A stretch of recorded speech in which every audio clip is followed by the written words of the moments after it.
Okay, so I would like to welcome Cherry Emery again. We listened to Cherry on Monday. For those of you who didn't know that, Cherry specialises in regression, hypnotherapy, psychotherapy, teaching different aspects of healing, working with angels, exorcism, soul rescue, you name it.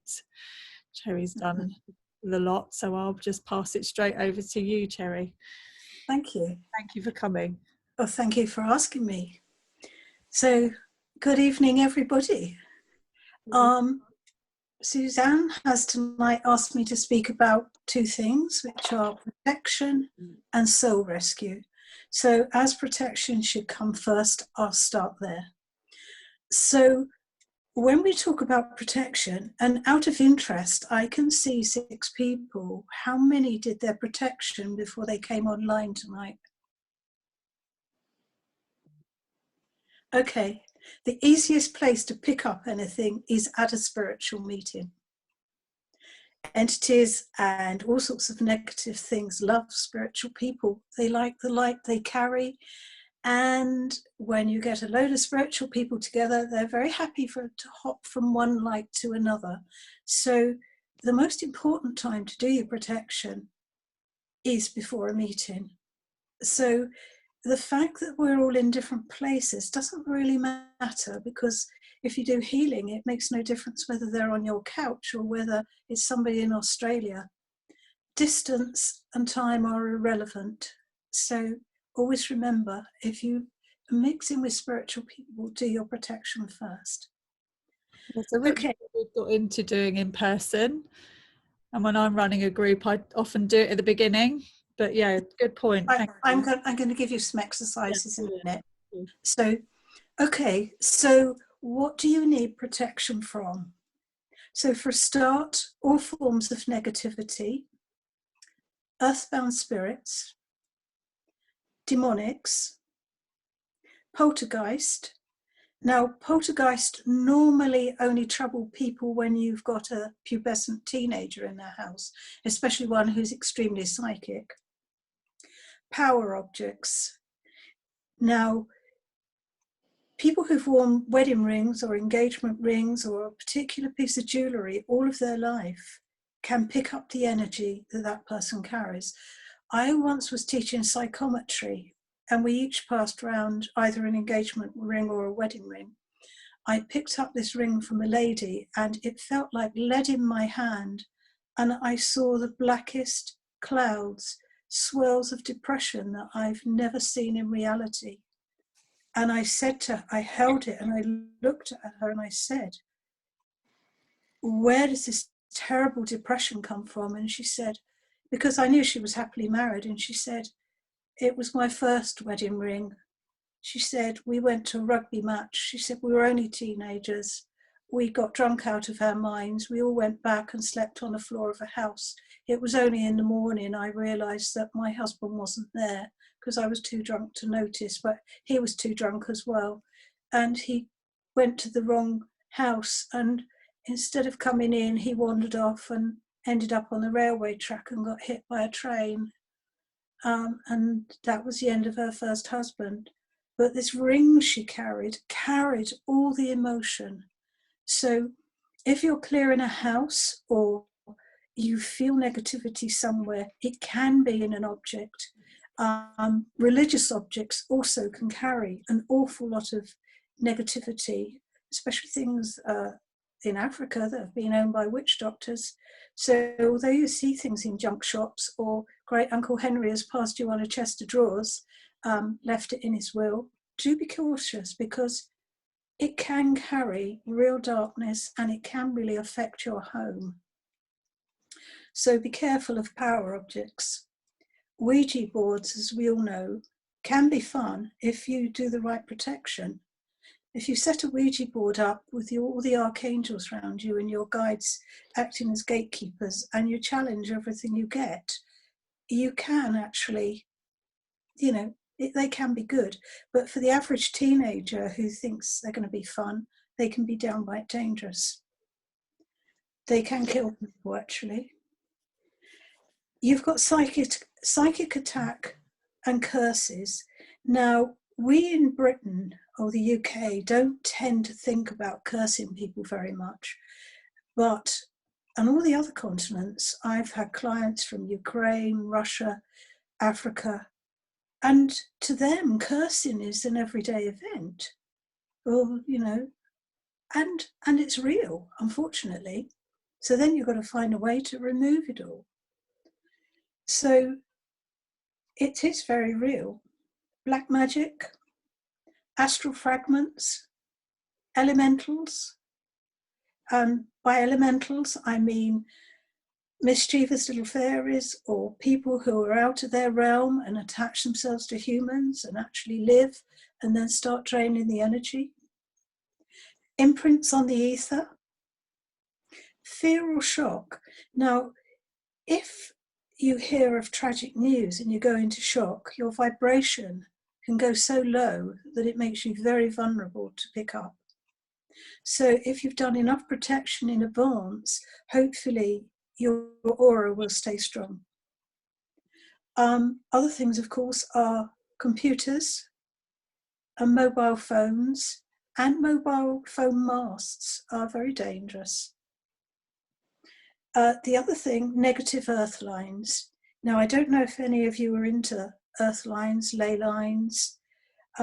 Because I clear houses, it's something I had to learn about. But the first one I came actually into contact with was the first time I stayed in my husband's flat, who is now my husband.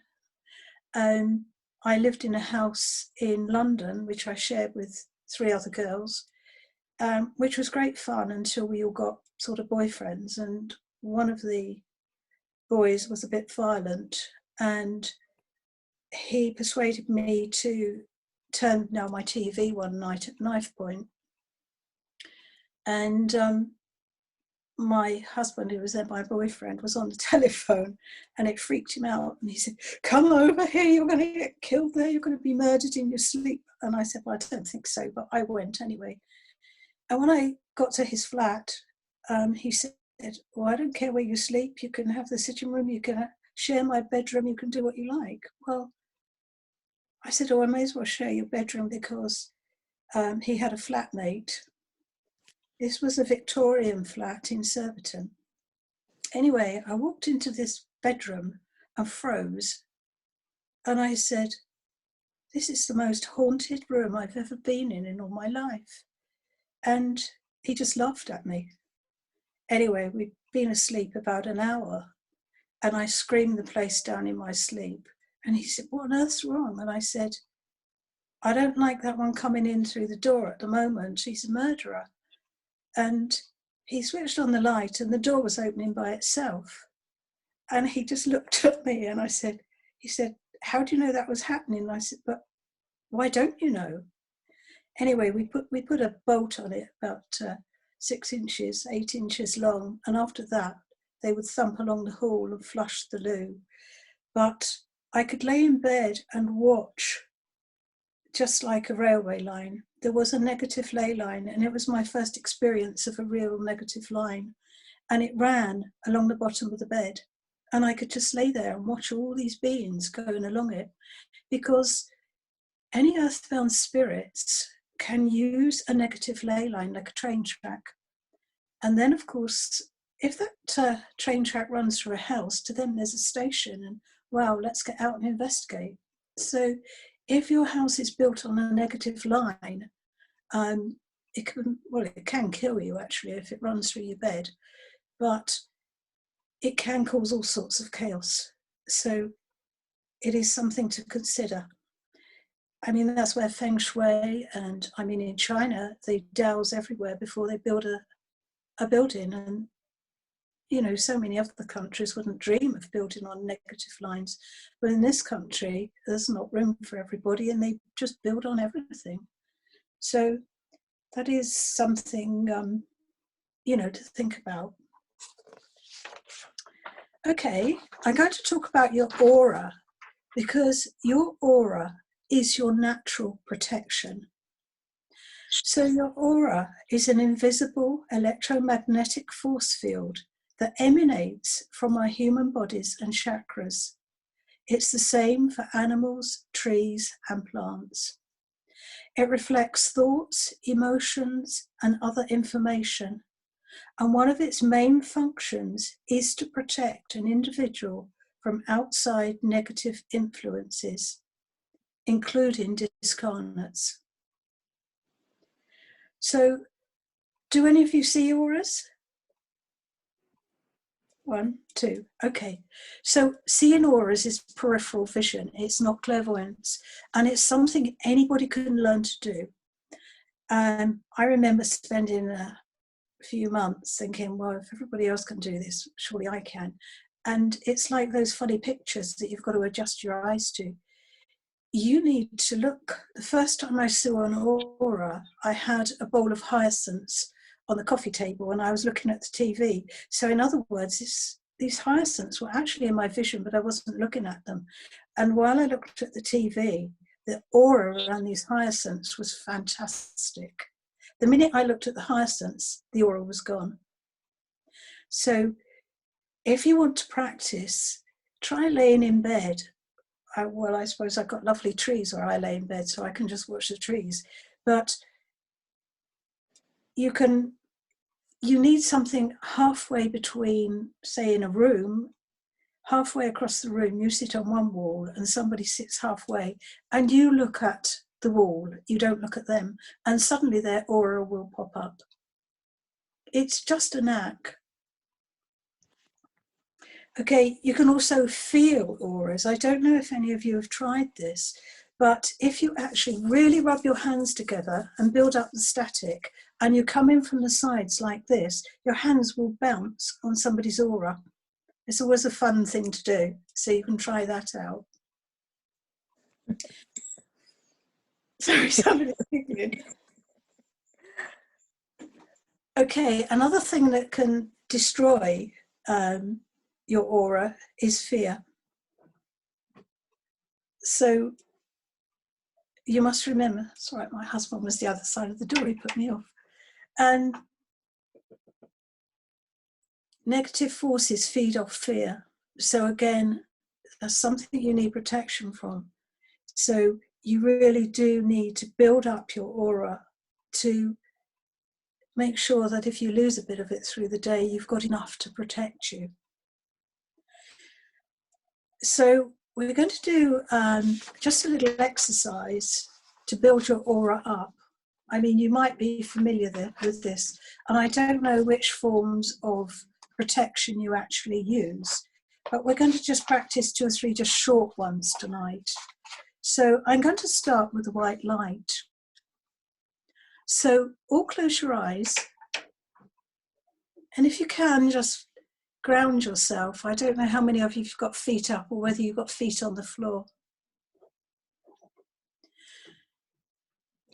But just close your eyes and relax. And see a sun, a great, huge, bright, white light in your solar plexus. Now sense its warmth, pure white light. Now feel this white light radiate through every atom and every cell of your body.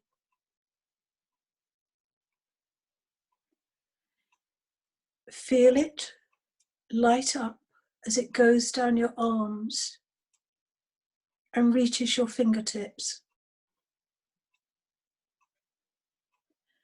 Feel it move down the trunk of your body, down your legs, to the tips of your toes. Now feel it go through your neck to the top of your head.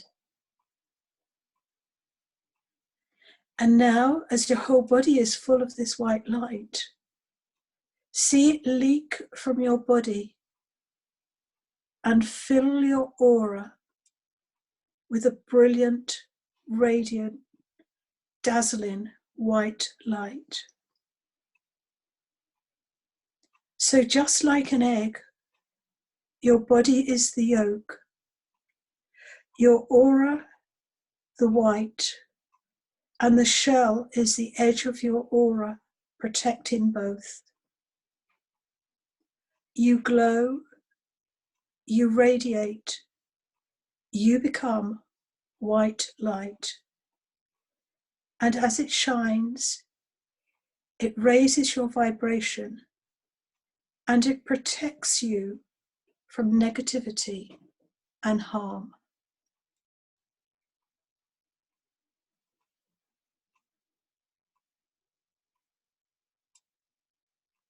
And when you're ready, just come back to me.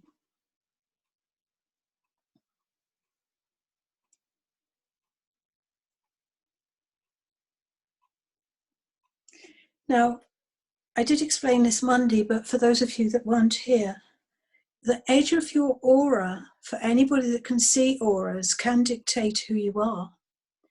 So if you have, if you're a normal soul, the eggshell, if you like, is just going to be wishy-washy. It will go and come according to how you feel, according to your movements, according to how energetic you are. If you are an incarnate angel or an aspect of an angel, then the edge of your aura will be scalloped. And if you are an aspect of one of the masters, then the edge of your aura will be spikes. So if you see auras, and now you know what to look at the edges, you can soon see who somebody is. Now, the other interesting thing about your aura is that... Say that again. Sorry? You just say again which is which? Yes. An incarnate angel has scallops around the edge. An aspect of a master, an ascended master, will have spikes. A normal soul who is just a soul and not related to either the masters or the angels will just have a smooth, flowing edge. Now, the other thing on the edge of your aura are little feelers. So if you were to be in a hall of people, say, there might be 100 people in that hall. It might be something big like a village hall. You could look around that room and you could see somebody in the far distance and think, oh, he looks nice, I fancy him. And you are capable of actually extending your aura out and the feelers on the edge of it to feel in their aura. And you can think, oh, yes, he's really nice. Or you can take one step back, because once your aura meets their aura, you immediately can think, oh, no, he's not as nice as he looks. So our auras are actually very, very clever, and they can tell us what we need to know if we're tuned into them. The other thing we can do with our aura, I did a 2-year crystal healing course, and I think 3 of us on the course there could see auras and chakras. Chakras are very interesting to watch. Depending on whether somebody is interested or bored, they jump up. They look like wild bees' nests that you might see in a Winnie the Pooh book, sort of hanging down. And although you're reading a book that they are specific colours, when you actually see them, they're like a kaleidoscope that somebody's turning the end on, and they continually change colour. And when you're alert and really interested, they really look, like a meerkat, looking everywhere and really interested. And when you get bored, they drop down. But your aura, now people will tell you, oh, I can see this or I can see that in it. Actually, you can make your aura any colour you want. And we prove this on the crystal course. We have one girl in the middle, and Val and I sat on the outside of the circles. And to prove to the people, we said, Julie, who sat in the middle, said, I will choose a colour and I will tell myself I am breathing the air and say it's red. So every breath she took, she'd take 3 or 4 deep breaths, and in her mind she'd say, I'm breathing red air. As I breathe out, my aura will be red. So after sort of 3 breaths, she'd say, now, and we both go red, and then she'd change the colour and do it again, and we go blue. And we did this for 4 or 5 colours. So, but that also means that if you need a colour, for instance, if you're not grounded, you breathe in the red air and make sure that it goes down to your feet, and that will actually help you ground your energy. If you're not feeling as bright as you might be, yellow actually helps the mind. It's the colour of intellect. So sit and, you know, if you've got an exam paper due or something you need to concentrate on, tell yourself you're actually breathing yellow air and fill your aura, because it will actually help the mental part in your aura and make you more with it.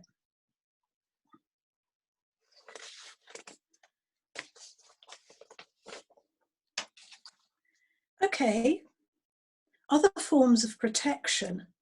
Now, I personally always use Archangel Michael. Archangel Michael is, that just reminds me, I've forgotten to get something out, but it doesn't matter. Archangel Michael is the archangel who deals with protection. Within, if you like, the heavenly realms, he is the leader of the white army against the dark. He is the one who leads the forces against demonics, and he is always for the light. He's always seen with his electric blue sword in his hand. And if you ask him, I mean, he will protect you against anything. There was a case, I don't know how long ago, where there was a rapist in an area, and he committed a rape about 6 o'clock. And the police had the CCTV footage of this, and they watched. That was one girl on her own. It was in I can't remember where the park was, but then about 2 hours later, this young girl walked through, and he didn't touch her, although he was there. And then an hour later, another young girl went through, and he raped her as well. And during the police interview, they said, why didn't you attack the second girl? And he said, did you see the size of the man that she had with him? He was huge. He walked with her all the way through the park. But of course, the CCTV camera only showed her on her own. And when she was questioned, she said, I always use Archangel Michael for protection. I wouldn't go anywhere in the dark without him. So if you ask, you get. So every morning, I actually do Archangel Michael's protection. Are you familiar with his blue cloak? Some yeses. Okay, well, let's try it for those that haven't. So once again, and I'll give you a gift tonight. I'll hold this up. Now, can you see that symbol? The circle with the flame. Okay. So before you close your eyes, I want you to envisage that. It is a flame with 3 parts to it. It is a circle with the V going under the flame, and there is a dot under here. So the order in which you do this is actually Archangel Michael's symbol. In other words, it's like his mobile phone number. So if you dial this, you're in straight contact with Archangel Michael. If you don't dial this or you forget it, then just call his name 3 times. I invoke and call forth Archangel Michael. So every morning I dial this out and I ask for him to come forwards. Now I've done a little man in a stencil, and I would say, I invoke and call forth Archangel Michael. I invoke and call forth Archangel Michael. I invoke and call forth Archangel Michael. And I would ask that he cover me in his blue cloak of protection. And I would see that cloak go around my shoulders, Velcro to the ground, come up under my feet, and then I had a hood that I would pull over my head. And I would ask him to walk with me through the day. And sometimes I say, I would ask you to be inside me, in front of me, behind me, above me, below me. And also, I would also protect my boys' cars every morning and ask him to be with them and protect the cars. So as I say, he is the angel of protection. Now, the other thing I do every day before I work in my room is to protect the room. Now, I protect the room with a Merkaba. How many of you are familiar with Merkabas? Okay, not many. So the first thing I do is to call in the archangels, the elemental archangels, which you might or might not know. So Archangel Michael is the archangel of the south and the archangel of fire. So he will always stand in the south of my room.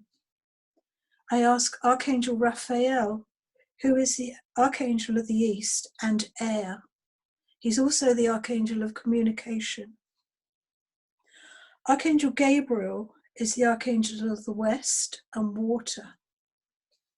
And Archangel Uriel is the archangel of the north and the earth. So I see one on each wall in my healing room before I do any work. And then Archangel Azrael is the archangel of spirit. He's also the archangel of Akashic records, magic, and he has brilliant knowledge of the sort of 5th, 6th, 7th dimensions. So if I call him in, I always ask him for those gifts, and also if he will join with Michael, Raphael, Gabriel and Uriel, so that they'll act as one to work with me while I do healings or regressions. I always ground myself daily, which I'm sure you all know about, where you see roots sort of growing out of your feet or stamp your feet. Works very well. But to protect my room, I use a Merkaba. Now, you'll all be familiar with a Merkaba because it is 2 intersecting tetrahedrons that spin in opposite directions. So the blue one pointing up is the male, and that spins in a clockwise direction. The green one pointing down is the female, and that spins in an anti-clockwise direction. So while I'm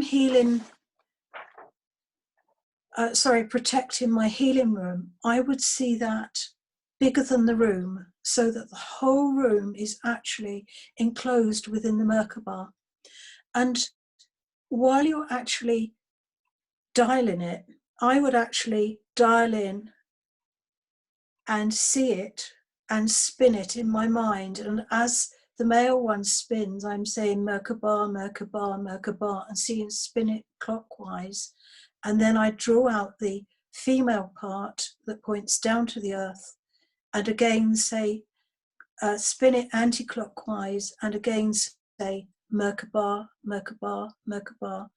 It's said to be the ultimate in protection. And also you can use it on yourself every day. It will really liven up your knowledge and your energy. So again, I use that on myself every day. I use that on my healing room every day. And if ever I'm going out for the day, I put it all around the house and the garden. So better too much than not enough. Now, through COVID, I actually asked Archangel Michael if he'd put something in my mind to protect from COVID. And what I got was a pink egg. And it had copper bands at the top and the bottom. So it's like a big pink bag. So I put it in 4 sections. The first one comes from the top and goes down under the feet, one each side and one round the back. And then when I'm sure that I'm actually inside the pink bag, I draw the copper clips tight at the top and tight at the bottom. Now, I can't guarantee that will stop you getting COVID, but certainly since we've been on lockdown and until I get my vaccinations, I'm doing that every day. So, you know, you pays your money and takes your chance. It might work. But as I was given it and saw it clairvoyantly, I thought, right, we'll definitely give that a try. Okay, other forms of protection. One of the strongest ones that can be used is to actually wear a cross. Now, it doesn't mean that I go to church every Sunday or that you do, but a cross has been used for 2,000 years as a form of protection and as a form of light. And it is something that anybody from the dark doesn't like. You could say the same with the Bible, or if you're confronted by something horribly dark and black and demonic and it's threatening you, start saying the Lord's Prayer, because they don't like it and they will run. And the other thing I didn't mention is a candle. Now, I heard somebody say to me once, oh, why do wacky healers always light a candle? And I said, well, it's quite good, because if you get anything dark in your room, it will run from the light. So if you always have a candle alight, then that light in itself is a form of protection. Okay, positive thoughts also create a natural form of protection. If you're being psychically attacked and you're aware of it, my son has been for several years, and my daughter-in-law, they live next door to an alcoholic, paranoid schizophrenic who is likely to do anything and does. And when she gets really violent and smashes the wall, it's just unbearable. So what they've done is put reverse mirrors up. So if you hang up a mirror so that it faces the direction that the problem's coming from, it will bounce back to them. Crystals. Now, I'm sure you all love crystals, probably some more than others. Crystals are very good. The natural form of protection is normally amethyst. It's said that bishops used to drink their drink out of amethyst mugs because they believed then it would protect them and they wouldn't get drunk, but I'm not sure that's the case. Amethysts and garnets, I always wear both, along with my cross and a few other things. Whoops, they're only miniature. The size of a crystal is actually irrelevant to the power it contains. So you can have a tumble stone that actually might be as big as a geode that you could stick your foot in. So don't go thinking, oh, I've got to buy these huge, great, expensive things. No way. If you program it correctly, so that means keeping it clean, because crystals will absorb negativity. So you need to know the Mohs scale of each, but amethyst is okay. You can wash it under the tap. All of mine come in the shower with me. But if you do use amethyst, don't leave it in the sunlight, because it will turn brown. I don't know if you know, but citrine and amethyst are actually the same crystal, but being heat treated. So amethyst turns to the citrine. And citrine is the happy crystal. I said that once, I can't remember where I was, at a meeting somewhere, and this man piped up, well, if it's that good, I think I'll do my drive in it. It might make my wife a bit better tempered, which I thought was quite funny, but never mind.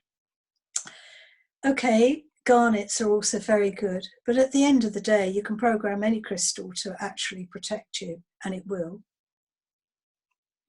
If you've got a computer, then black obsidian or green tourmaline will be very good at absorbing some of the negativity. And the same with mobile phones. Your mobile phone is extremely negative. I'm sure you all know that. And if you do a kinesiology muscle test on it, you'll find that you can't actually hold your arm out straight while somebody pushes it down if you hold a mobile phone. But if you put the phone down, then people would have a job to push it down. And of course, these days, so many people have them on them constantly. And as of yet, we don't know what harm it'll do long term. You know, my son said to me, oh, you're going to have that vaccine. He said, you don't know what harm it'll do long term. And I thought, well, I haven't got long term at my age, so I'm having the vaccine. And I thought, well, you go around with that mobile phone in your pocket 24 hours a day and sleep with it in your aura, because he uses it as an alarm in the morning, but it can drain you. So, but I'm sure you all know that.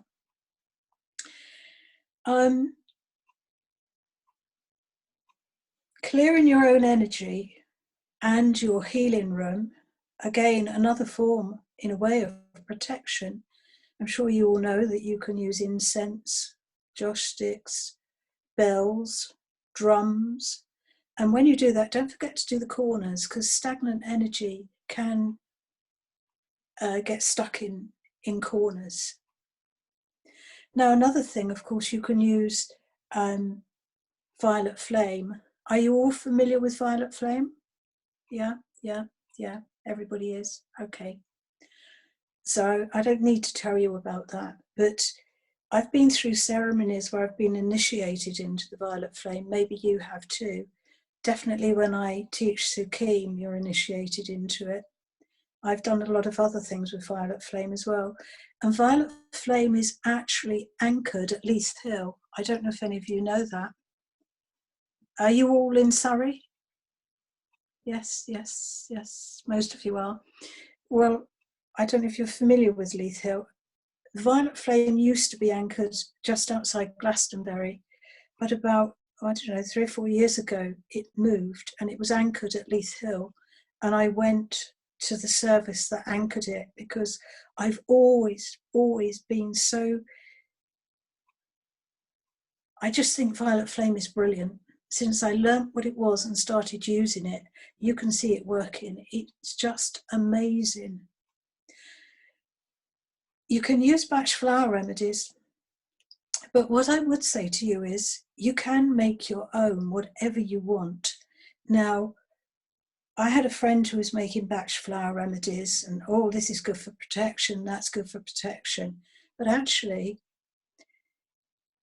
I went to an evening where she had, this was when I was a Yusi Reiki master, before I did Sukim, and she was making her own Bach flower remedies, and she invited 5 of us who were all Yusi masters to, she'd made these flower essences, and so over the course of 2 hours, she sprayed them into our auras, and then we had 10 minutes to tune into them to see what we thought she'd done.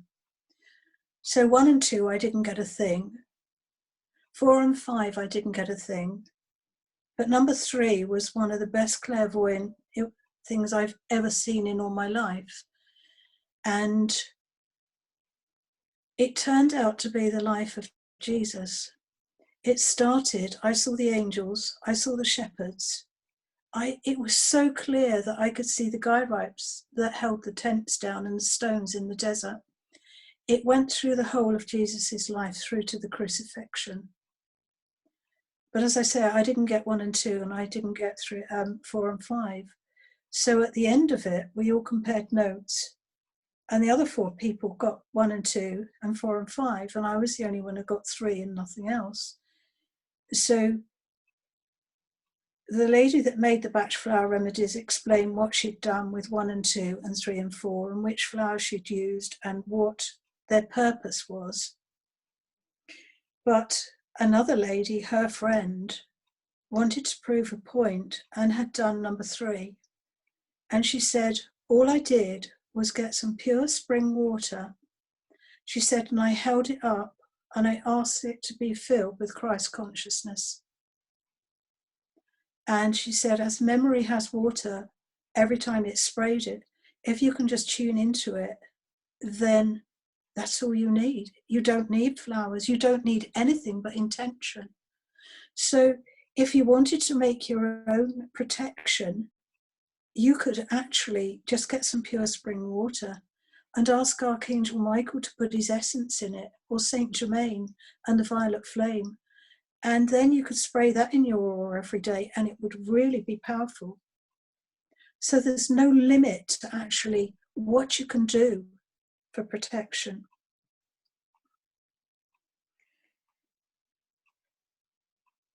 Are you all familiar with tie cutting? Yes? No? Okay, not everybody is.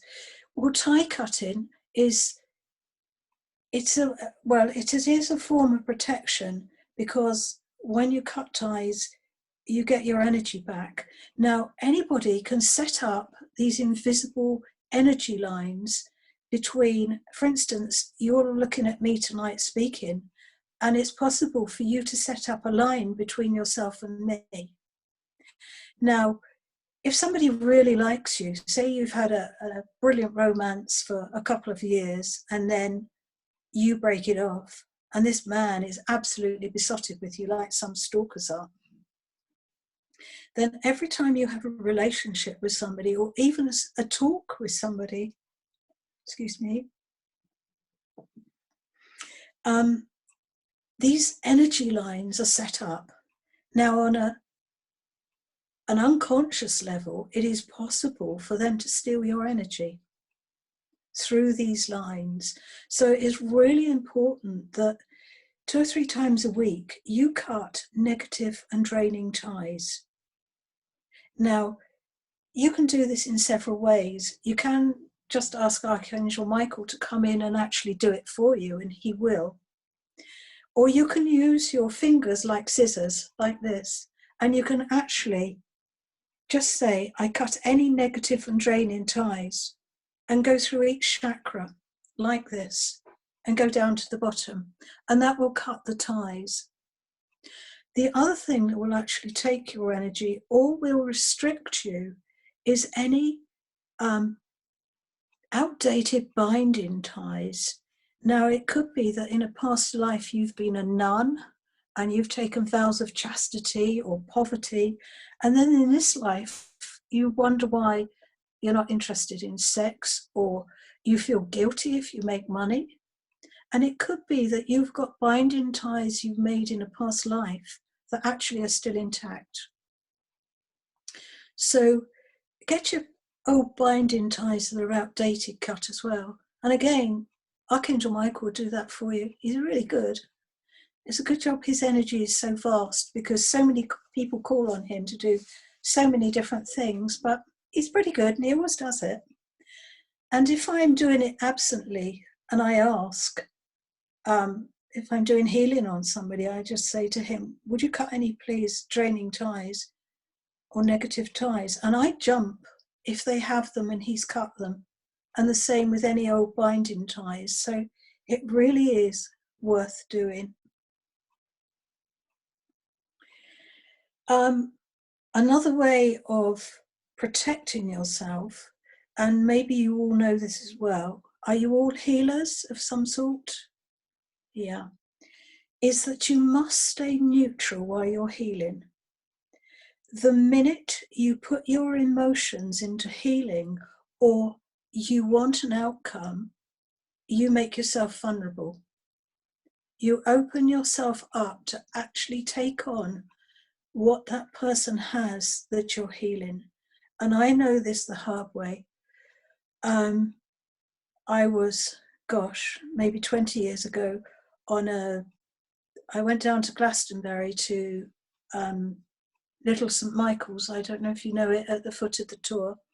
And it was just there were about 20 of us. We were all healers, and we were staying there for a week, where the red and the white springs are. Anyway, one of the girls was very late. She came in after supper, I knew 2 or 3 people, but I didn't know them that well, and I didn't know this girl very well. But she came in, she'd crashed her car on the way down and then had to get transport. She was very upset. She came in, looked round the room and sat next to me. Now, I've been in some terrible car crashes in my life, and she then proceeded to tell me about this crash and how she felt. Now, I'm a bit vulnerable when it comes to car crashes, and I listened and felt sorry for her because I knew how it felt. And after half an hour, she said, "Thank you for listening, I feel better." And she got up and walked away. And I went to move and I couldn't. I'd taken on a whiplash, I'd taken on a backache. I felt terrible, I was in shock. And I was a bit naive.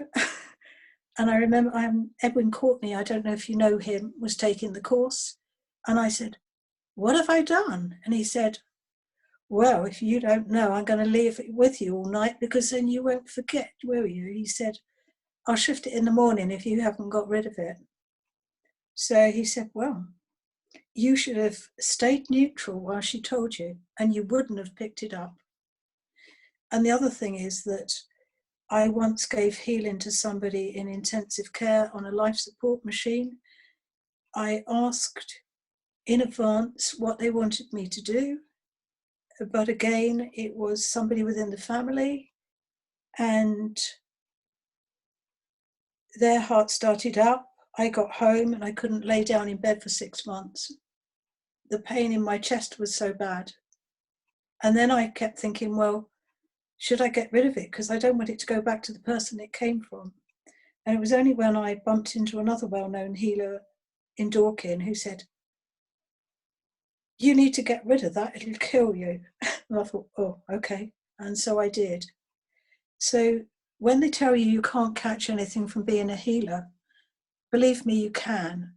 But only if you put your feelings and your wishes into it. If you stay neutral and trust spirit that what is supposed to happen will happen. What's supposed to go through you, whether it's an angel working through you, a master, or whether that person is not supposed to get better, it's not your decision. And I learned the hard way, so always remember that.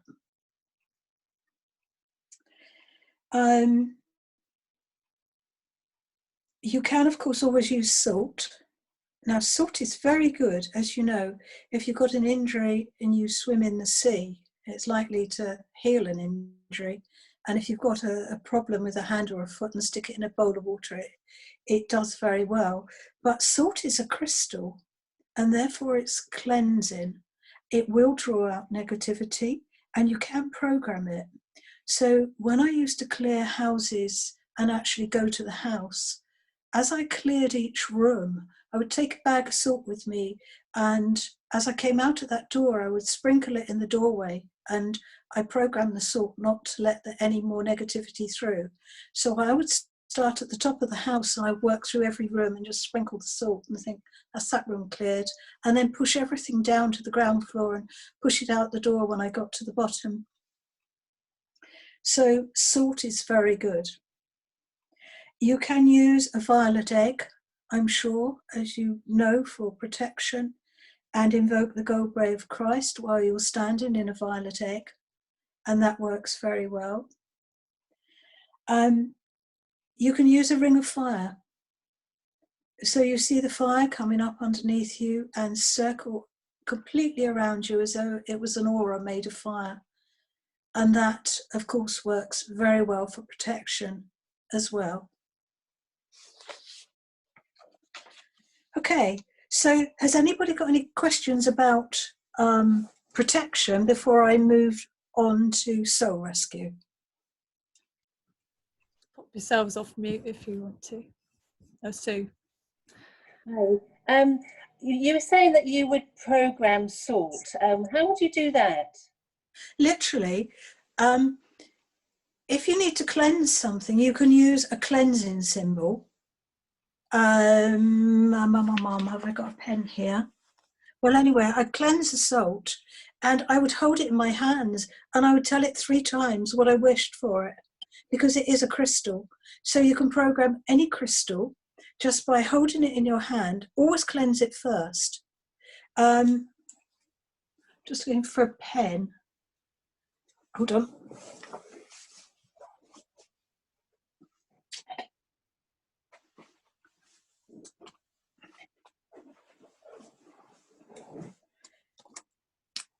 Now, you can cleanse anything. This is called the Atlantean cleansing crystal. So you draw a line down, you do that way, 2 little ones, and a dot at the end. Okay. That is a cleansing symbol, and you can use it on anything, including crystals. So if you've got a crystal that's low on the Mohs scale, like for instance a selenite, and a selenite is extremely good for cleansing auras if you've picked up negativity. But so you can cleanse the salt with that, and then you can hold it in your hand and always say, I work for the light, and then say 3 times what you want it to achieve. So if you're clearing a house and you're in the house, you'd say, please don't let the negativity pass through you, and it will protect that doorway. Okay, thank you. Okay? Yeah, great, thanks. Any other questions? Sorry. So I was just saying, anyone else have a question? Pam? Yes, please. You mentioned near the beginning about getting your guides to be your gatekeepers. How do you actually go about that, Cherry? Well, I would just stand in wherever you, I mean, I'm lucky that in my house I have a room just for healing. It's my work room, my healing room. I would come in here, I would do my protection, and then whether you can see them or not, I would call them in. And if you're being bombarded, say so. Say, look, this is too much. I need it to slow down. I would like one of you to be the gatekeeper and only allow so many in a day. Or, you know, I got bombarded, I think I said on Monday night, I just had too much in 1 week. I was used to merge energies with the men on the Russian submarine, the Kursk, before they died. Then I was asked to, a man who was dying from a motorbike accident, asked to give him my energy so he could go back. And as they said, oh, we don't, I'm sitting there doing CPR trying to get the man back to life, got a heartbeat back. And they said, they're saying, oh, don't worry about him living. He just needs your energy to die on. We want him back. And I thought, great, thanks. You know, he was in his 20s. I think his mother might like to know that actually somebody who was qualified in first aid did try and save his life. You know, it's got to be better than nothing. Sorry, I lost the question again. Oh, it was just, you know, how you go about getting your guides to be your gatekeepers. Yeah, call them in and just say, I need a gatekeeper. Only allow 1 or 2, because Faye was saying about being bombarded. So dictate what you want. You're in charge. It's your life. You don't have to have too much if you don't want it all at once. Just ask them to monitor what goes on. They're quite capable. They've got the, you know, the energy, and they've got the knowledge. So trust them. Tell them what you want. I used to do so much soul rescue when I was, years ago. And as a child, I could always leave my body at will. And I could always go back to past lives. I could spend every night in the light, go through death sequences from other lives. I just thought that was normal. I think I said Monday, I just grew up thinking that in the daytime I was my parents' child, and at night you go home, you go back to the light, you go and see all the people that you're related to who aren't in bodies or incarnate. And I thought that was what you did. That was the only reason you went to bed. But I was also, I could also astral project at will, and so live in sort of, with no central heating in the middle of nowhere. And I loved being outside, but I couldn't see why you get up and take your body out in a frosty morning when you could actually leave it under the covers and float out through the wall and have a look where you wouldn't get cold. So, and we lived literally, well, it was 2 miles to one village, 3 miles to the other, and we had a view to die for. You could see straight through the Rother Valley through to Camber Sands. You could see forever. On a good day, you could even see France because we were quite high up. So I spent all my young years, if the weather was really good, just on a ground sheet with a sleeping bag, and I'd just lay there and watch the stars and could just, you know, astral project and visit them. It was just, you know. Cherry, Louise has a question. She's put it in the chat box because she can't come on the camera. So it was, can you prevent taking on other people's stuff during healing by also being protected? So I think you answered that one. That was a yes. Yes, and of course it is staying neutral. Yeah. If you stay neutral and let spirit work through you, or the energy just flow through you, and while we always want to help people, you can ask your guides to show you what needs doing. I mean, mine are pretty good at giving me pictures to put right. Now, if somebody's really dark and really stuck, they'll show me an old house, a bit like Sleeping Beauty, and it's all covered in brambles and it's dark. And so in my mind, I go around that house and I cut the brambles and trees down, and I jam the door open and I put the blinds up and I light big candles all around the house, and then I clean the windows. And in the end, the sun shines through every window. And as I do that, all the negativity in that person, wherever it is, in their heart or the solar plexus, you can see it dissolve. And it actually removes blockages. That's Like, sorry, go on. It's lovely. We had a picture that's super in the group. I don't know whether you can see it from here, but that's one of, can you see that? I can see the light, yes. So that's a light, and we thought it looked like Mother Mary and Jesus. Wow. Yes. So I don't know what you think or what you feel from that. Maybe we were just interested to show you. Hold on. Can you hold it up again? Ooh. Oh, if somebody wants clearing. Ooh. No, it wasn't Jesus or Mary. Okay. It was an earthbound. Okay. Oh, I can still feel the energy. Hold on. Oh. Sorry, everybody. When earthbounds go through me, I jump. Can't stop it. No, it's somebody that needed clearing. She clears now. Thank you, Cherry. So, Sue, your friend's garden has been cleared. Okay, no more questions on protection. So we're going to move on to soul rescue. Now, I know a couple of you there are soul rescuers. So soul rescuers are normally born soul rescuers. Now, what does that mean?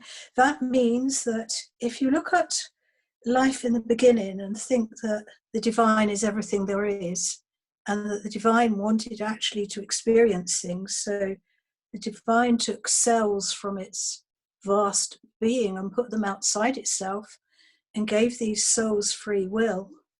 And then the free will, the souls decided, well, I might have 500 lives, I might have 50, I might have 5,000, but at the end of the day, every soul is looking to achieve the same amount of experience. So if you're a soul that's picked 5,000 lives, then probably there'll only be one incident in each life that is really sort of spectacular. Whereas if you have a life like Richard Branson's, you know, he wouldn't need many, let's be honest, to complete what other people would take 5,000 lifetimes to do. So much has happened to him. So your soul is like a jigsaw puzzle done backwards. So whether it's 100 pieces or 5,000 pieces, it starts off blank with an agenda. And as it gets each lifetime, and as each lifetime is returned, so that picture grows. Every piece in a puzzle is different, slightly different shade, slightly different color, lessons to learn. One's got flowers on, one's just blue sky. And so it is with our lifetimes. Our soul will decide, do I want all my lives on Earth? Do I want, is Earth my home planet? Or are you just visiting there for half a dozen times? Do you come from Sirius or Arcturus or another dimension completely? But when it gets to the end, where there's only a few pieces of jigsaw left to live, lives left to live, then you become a light worker and you work under one of the masters or one of the archangels. And lost my train of thought. Yes, sorry. And often one of the jobs you undertake is to be a soul rescuer. Now, you will decide, in my experiences, soul rescuers are individuals, no two are the same. So you're not just a soul rescuer. You might dictate exactly what you're willing to do. So I've probably got about 40 soul rescuers on my books, and my honour is to take the stuck beings out of the soul rescuers. Now, so I have one lady who only ever picked up old warriors that had died in battle. So we're going back to the Vikings and the Normans. I have one lady who only picked up mothers and children that had died at childbirth. And she was always so sad. And she really was so depressed when I met her. But of course, she's got all these weeping mothers inside her and feeling all their feelings. My daughter-in-law, she picks up children and suicides. She didn't realise she was a soul rescuer until my son started going out with her, and then they realised they were both clairvoyant. And the house she lived in, wow, she shared a house which was in Southwater near Horsham. And to say there was a strong line, it came in through the back door, went straight through the hallway and out the front door. And they had an archway into the kitchen, and you could actually sit in the sitting room and watch the things move around the worktops in the kitchen. It was it was mind-blowingly active. And they had a spare bedroom that was actually one box room that sat over top of this line. And she said, it's really peculiar. She said, they're normal when they come, and within 3 months, they're hollering and screaming and they leave again. She said, we've never had anybody last over 3 months. I said, yes, it's the energy they're sitting on. They can't take it. So soul rescuers, yeah, she first found out she was a soul rescuer. They went to live in Southern Ireland for 3 years, and she phoned me up and said, there's a child gone missing. And I said, yes. She said, the whole of Southern Ireland is looking.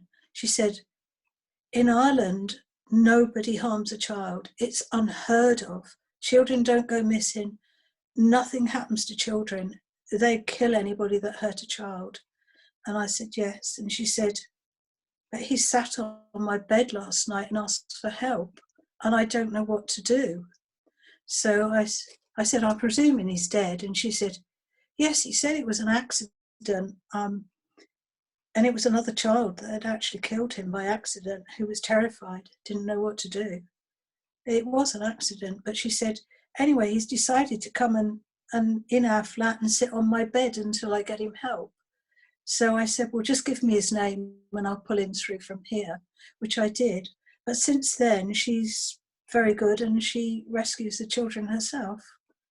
So, but then she lives in the same village as me, 5 minutes away. So every now and again she'll come up and say, I'm overloaded, I can't stop crying. which is the case with many soul rescuers, because rather than keep their vibration high, and this is another really important thing that you must, if you're a soul rescuer, it's so important to keep your vibration high, because to all these lost souls, you've got this Belisha beacon on your head saying, come this way, I'm here to help you, I'm born with the, with the ability and the vibration. But then you get a bad day, and what this lost soul sees is this open door and this wonderful light you carry. But if your vibration is low, then they're supposed to come in the front door and out the back door, and that gets them back to the light. But if you're not carrying enough vibration, then the front door's open and the back door's closed, and they end up sitting in you. And then I get all these frantic phone calls, help, I can't stand this one, it's driving me mad, when can I come? So I feel like the MOT station here for the soul rescuers, because my job is to rescue the soul rescuers. Well, apart from that, I was going to say, thanks, Val. She gets that from me. Oh, okay. Okay, so I'm going to move on to a checklist.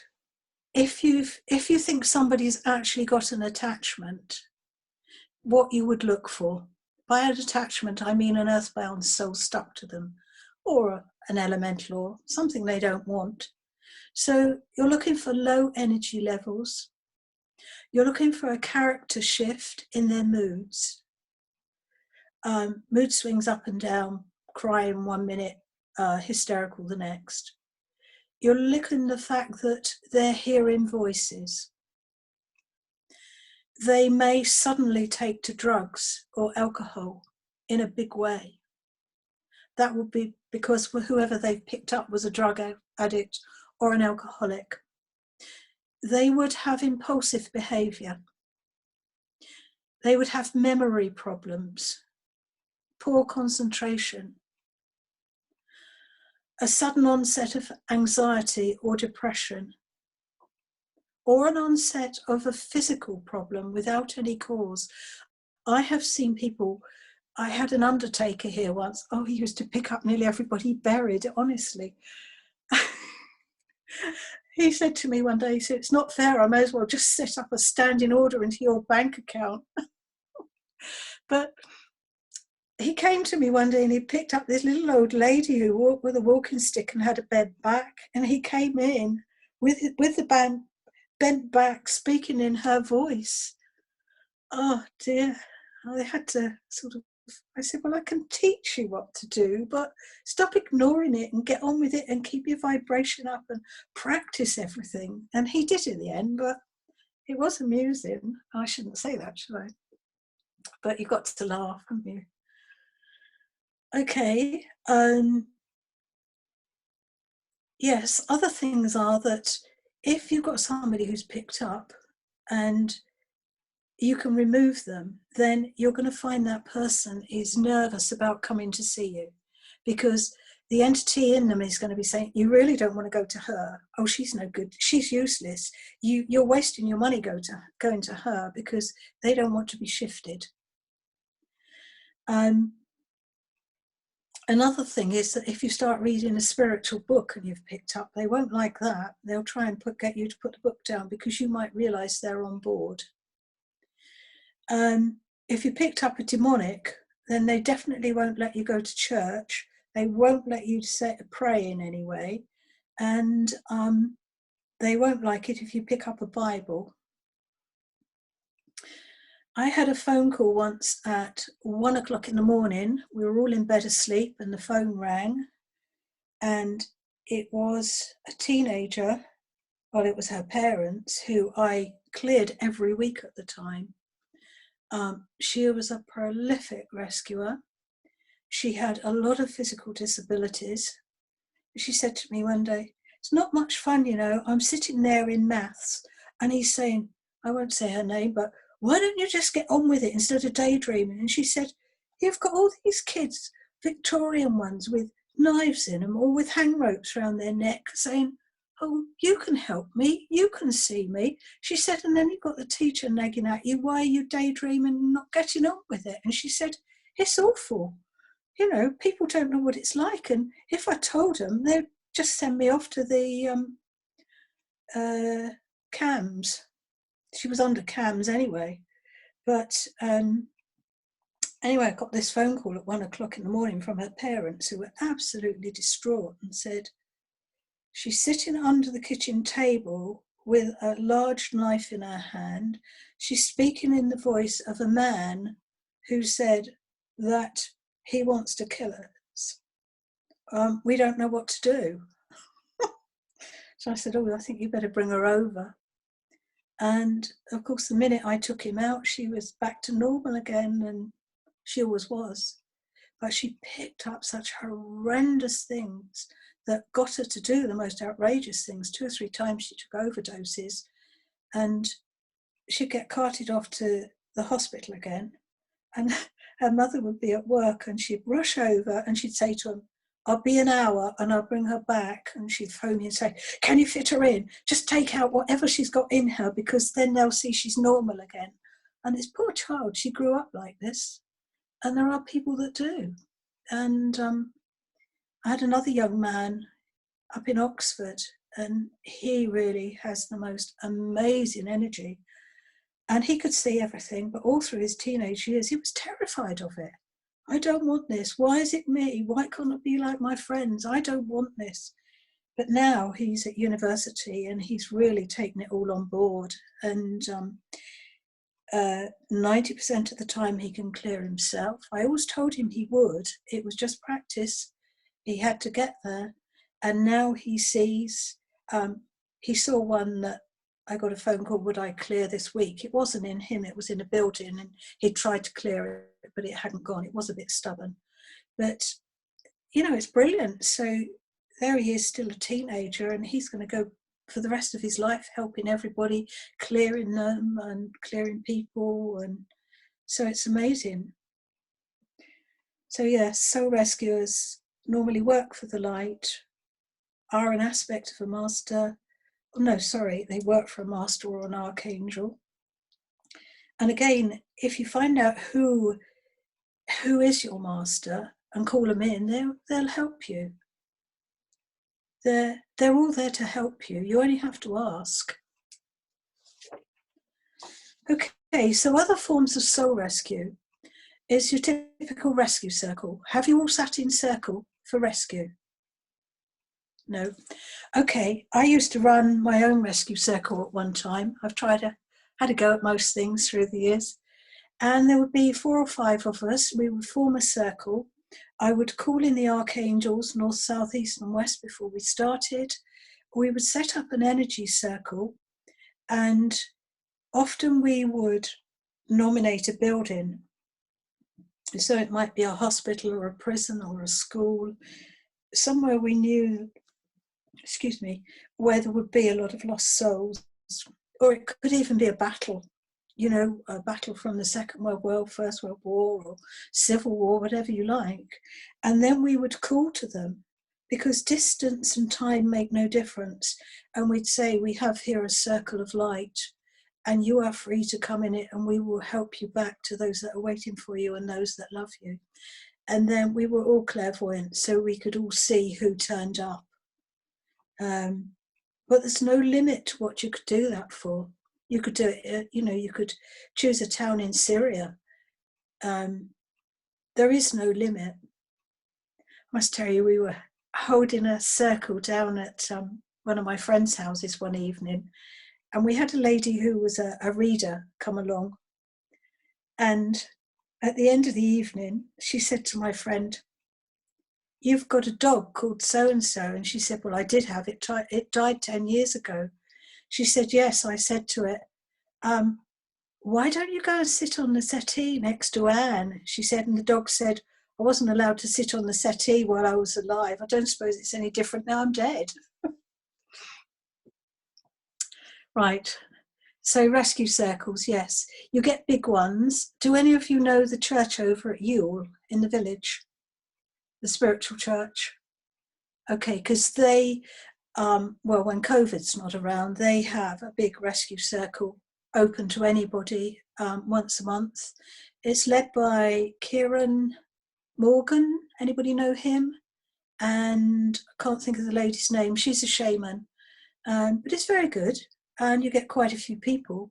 And of course, the more people you get there, the stronger the energy, because when you're with like-minded spiritual people, you're like batteries, and you all join together, so it makes it stronger and stronger and more powerful.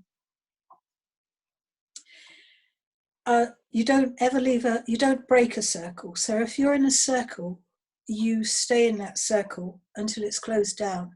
So if somebody's desperate for the loo in the middle, you would close the circle and let them leave the room. You wouldn't walk out of a circle. Okay, house clearing is another form of soul rescue, because if you've got ghosts in a house, then you are rescuing somebody who's stuck. Now, I've been doing house clearing for a long time.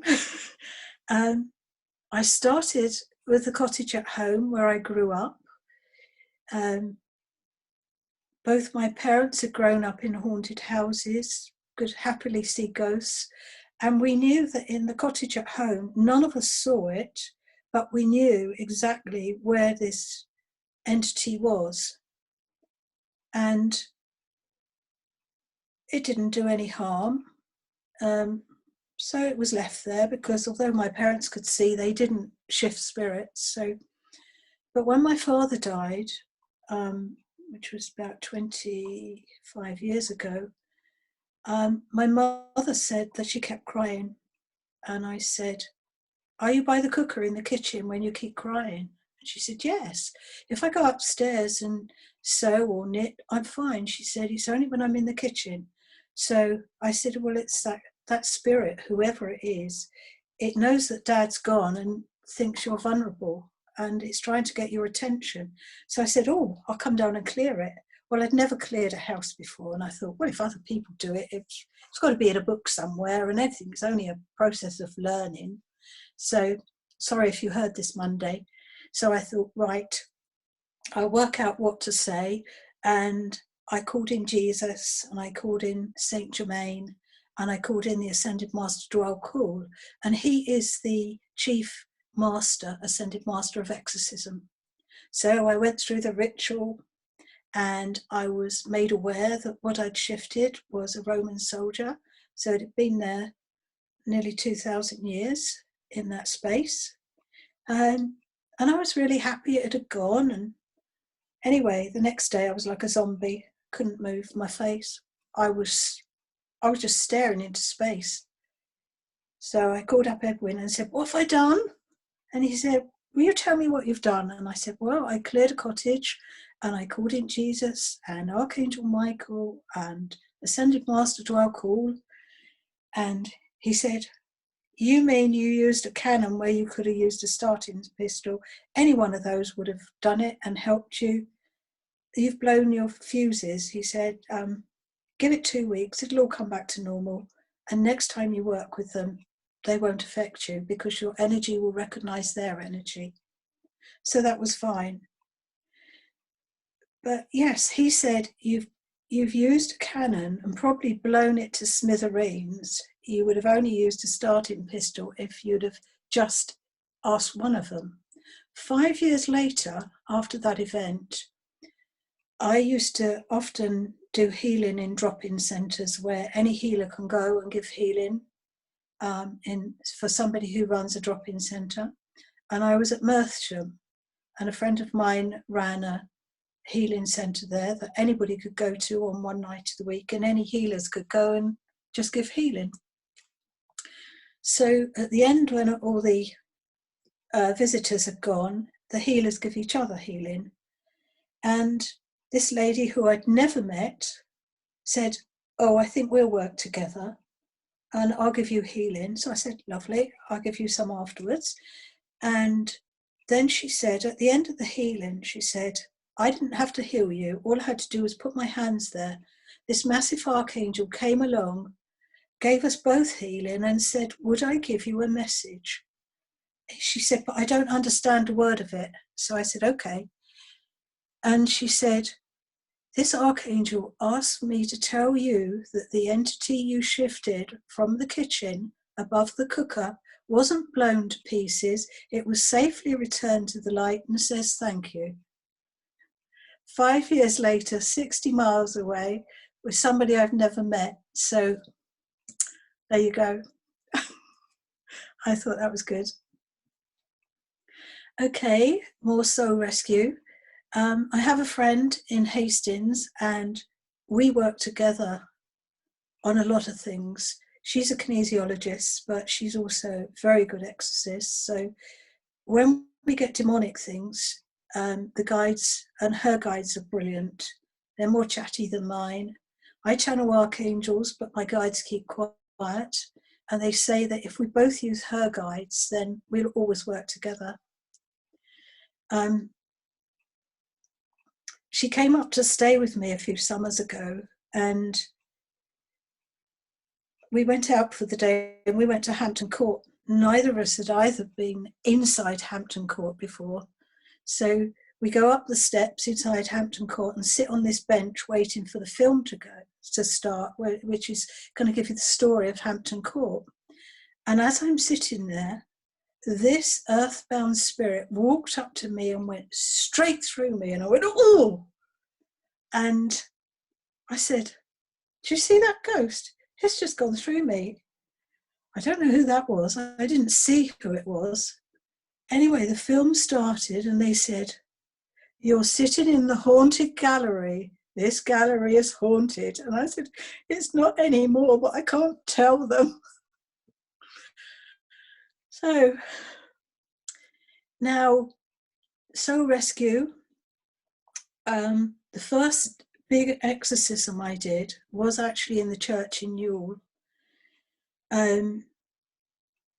When I was learning, I did 2 years at Brunel University in Egham on psychotherapy and hypnotherapy, and they knew I did healing.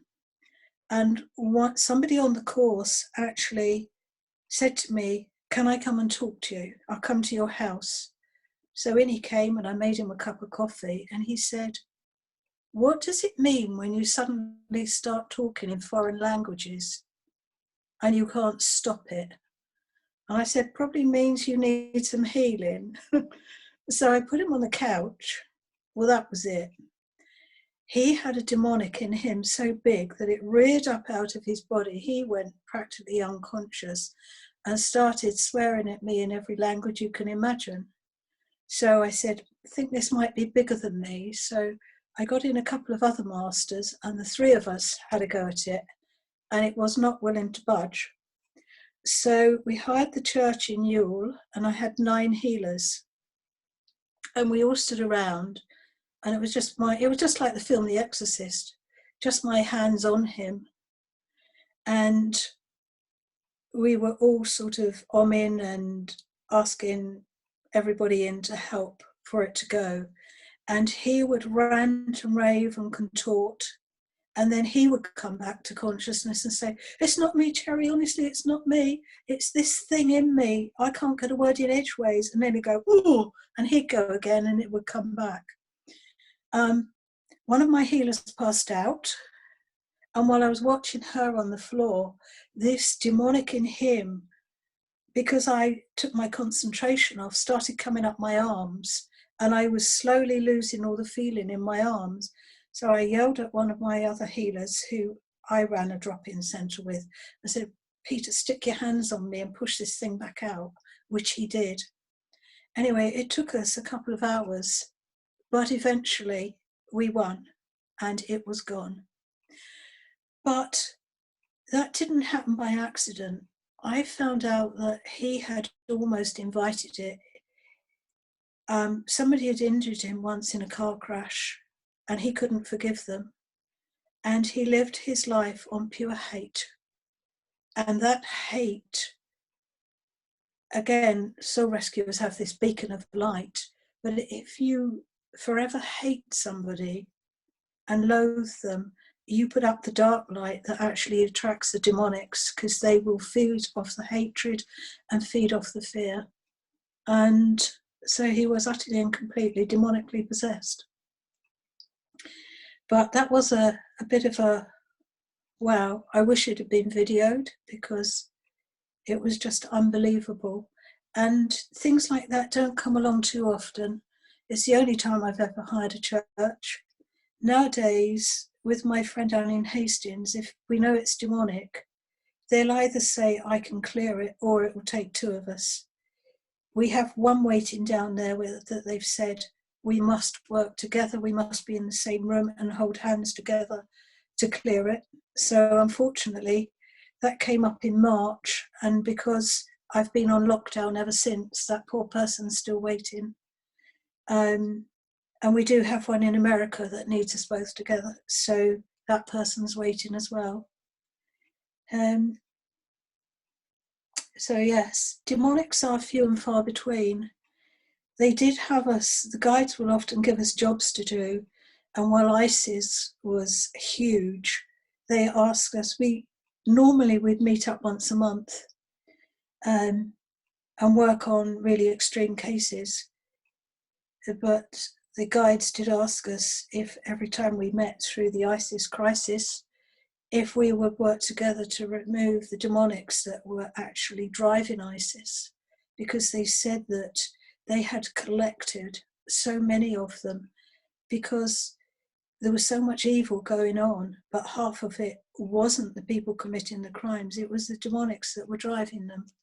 So I expect there were lots of other people asked as well, but if they asked enough exorcists to work on the job, then it would clear a lot of the demonics that were driving it. And these days it is a lot quieter, and you don't hear of ISIS so much, or the negative forces that drive them.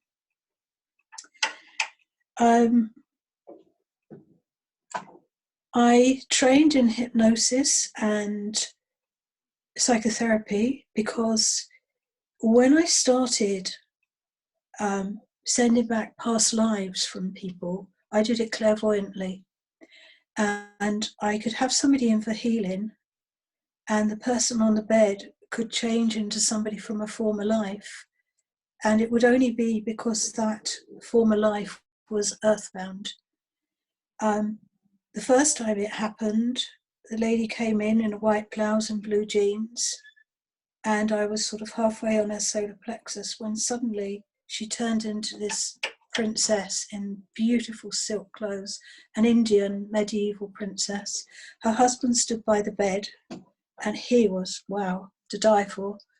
And the jewellery she wore was like nothing I've seen in reality. It was amazing. But they showed me how she died and asked me to heal it, and they showed me clairvoyantly what to do. And as soon as I cleared her, both he and the lady went through me. And the lady on the bed turned back to being the lady on the bed. I had another one who came in, and she turned into an ET from Sirius with fur. And I always ask for the appropriate people to heal through me. And this turned out to be a light master from Sirius who was massive. My head went out through the ceiling, and I was watching the birds in the garden. And I said to him, look, I don't mind who works through me, but I want my head in the room because I like to see what's going on. With that, my head was banging on the ceiling. I mean, it was, if somebody else had told me, I would never have believed it, but it happened. She was very much aware of who she was at the time and what was going on.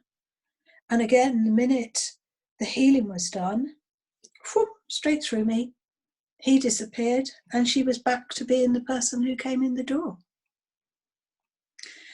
Oh yes, I had a man who came in, and he had 2 or 3 problems, which he told me about, but halfway through the healing, he turned into a soldier from the First World War who'd been shot in the stomach. And I had to remove the bullet and take him through me once he was healed. And at the end of it, I said, do you have stomach problems? He said, I've had them all my life. He said, my mother had me at the doctors every 6 months and they could never find anything wrong. He said, I've given up trying to find out what was wrong with my stomach. He said, it's the depression and there's something else he came for. But I said, well, I think you'll find your stomach pains will go now. It was a First World War bullet that was in a past life. And because that life has not gone back, you can take on the same problems you had in that lifetime. So as a hypnotherapist, although I'm qualified to do whatever I like, I now only do regressions, past life regressions, because I find that if you've got past lives that haven't gone back, you take on their symptoms and their problems exactly the same as you would if you picked up an earthbound entity. So you can be born with a fear of snakes or rats or spiders because that was what killed you in a past life, and that lifetime was so traumatized, it's actually never gone back to the light. So, and again, if you were there Monday, you know that I had the honour of training with Dolores Cannon, if you've heard of her. And if you haven't, I suggest you look her up and buy her Convoluted Universe books because they are amazing. Dolores Cannon was one of the best known hypnotists in the States, and she regressed all the people who said they'd been abducted by UFOs for the American government. And with the results, she wrote her books, which went out in 16 different languages. And I believe even the doctors in Russia were actually trained in her methods as well. She was a very formidable woman. And everything she taught was for information and to write with. I didn't know that when I did it, she didn't believe in negativity, but when I started doing it, what I got was everybody who needed soul rescues. So now when somebody comes to me for a session, I allocate 4 hours and then they all get healing first, because I'm well aware that if they come with attachments, I could be regressing somebody they've picked up and not them at all. So I get healing, I give them healing, I check their energy, I take out any earthbounds that they've got attached to them, and then I regress them. And I always ask at the end, their subconscious mind, have you got any more past lives that need rescuing today? And sometimes they say yes and give me about 3 Christian names and the year. And then I can call them and get their ghost in the room and then get that ghost to go back through me. And they can follow that past life back to the light and actually watch that life reunited with the loved ones that are waiting for them from that lifetime. So that's another form of soul rescue. I'll tell you my funny story for those that haven't heard it. I had a lady come here who phoned me up and said, could she come for my hypnotherapy session? And I said yes. So gave her some healing, got her on the bed, took her back. And I said, where are you? She said, it's dark, it's black, it's dark, I'm in the dark, I'm depressed, I just deserve to be here. So didn't matter what I suggested, it was dark. So I said, okay, let's go back before it was dark. Who were you? She was a lady in the Middle Ages in the Middle East who had committed adultery. And they buried her in a pit up to her head and stoned her to death. And she went into the dark because she believed that's all she deserved, to go to hell. She had committed a crime and she'd been sitting in this black darkness for 500 years. So I said, I think it's time to move on. And she said, no, this is what I deserve. And I said, well, I looked at the clock and another hour went past and nothing I suggested worked. So in the end, I said, well, you're not getting up off this table unless you try what I suggest. And if you don't like it, I'll take you straight back to the darkness. So in the end, she agreed that she would go back to the light. And then she sat and cried and she said, but all the people that stoned me, they're all smiling. They've all got their arms open. They're all waiting to welcome me home. And I said, yes, life is just a play. You come down here and you play your part. You go through the emotions and then you go back home. And she said, but it's amazing. I never dreamt that this could happen. And so she, we finished off and she got up. And then at the end, she said to me, "What about my teeth?" And I said, "What about your teeth?" And she said, "Well, I'm frightened to go to the dentist. So I asked the dentist if they knew a hypnotherapist, and they gave me your number. So I came for hypnotherapy to stop me being frightened to go into the dentist." She didn't believe in anything that we'd done. She was totally shocked. And I said, "Well, sorry, I don't actually do that." But a load of the receptionists at the dentist have been here for regressions, so they straight away sent her here. So that was quite funny. I had a man who went back to Area 51. He was abducted. He was an American. This is in a past life regression. He was abducted by a UFO and brainwashed. These ETs told him that in Roswell, Area 51 in New Mexico in America, was an ET, and they wanted it back, and it was held hostage. And they brainwashed him into going into Area 51 to release it, and they said they would be waiting to pick it up. Well, he went fully loaded with all his guns and was shot within minutes of entering the area and dead. So I had to take him back. But then it dawned on me that actually, if what he said was true, there would be dead ETs in Area 51 that would also be earthbound and stuck. So I asked, were there any ETs that needed soul rescue? And there were. Well, that was wacky. They were much bigger than humans when I soul rescue humans. But the last one that went through actually stopped and spoke through my voice and thanked me for what I'd done. And it was in a voice that the guy on the bed and I just were in shock, because it was so low down that I just couldn't even make those noises. And the thank you that came out was just mind-blowing. I was, totally shocked. I had another lady who went back to a past life on a planet where she was put in prison. And the prison was on another planet that was very close to the planet she lived on.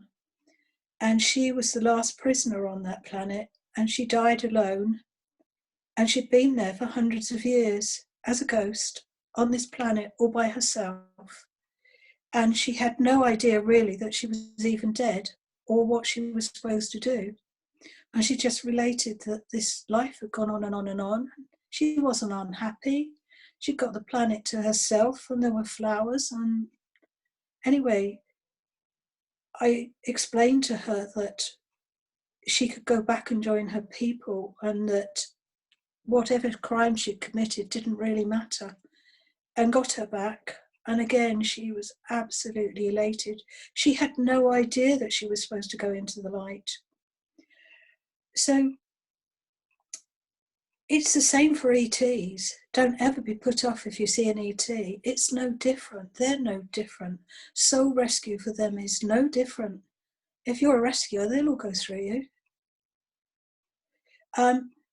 I would say that not all spirits go through rescuers. My friend that I work with just has to ask, and nothing ever goes through her. It does through me, but different people work in different ways. So I think most soul rescuers do pick them up. So that means for most of them, they do go straight through them. Another one I did very early years, I had a man here who just couldn't stand his father. He really was very anti and had been since the day he was born. He did a regression and he was on a boat like the Mayflower, and he went to America shortly after the Pilgrim Fathers. And he was so good at this regression, he could tell me every single person on that boat, and there weren't that many because the Mayflower wasn't that big. and it was the same as the Mayflower. It wasn't actually the Mayflower. But he told me about a man on the boat with dark hair. He was short and stocky, and they had this terrible row on the way out to America. And when they got there, the man on the bed, he became quite famous, but equally so did the other man with the black hair who he'd had the row with.